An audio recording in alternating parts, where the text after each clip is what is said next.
अनि गफ गर्ने मान्छे थिएन र? कहाँ थियो त? थिएन नि। होइन सिम पनि थिएन अनि कसरी गफ गर्थ्यो होला त? गफ गर्ने थियो होला मैले त्यो भेट्नुभन्दा त अगाडि। तपाईँ फर्स्ट पहिलो मान्छे भएको भएर पो यसो गफ गर्दा गर्दा यस्तो भएको थियो। नत्र भए त बोल्दै बोल्दै थियो हामी कोहीसँग पनि। दुबईमा आएर फर्स्ट मैसँग भेट्यो होइन?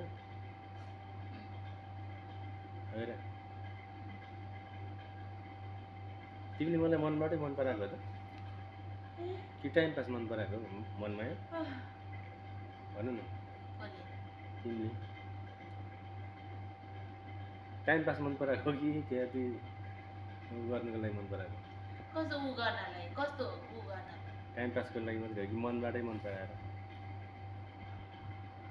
मलाई भनेको?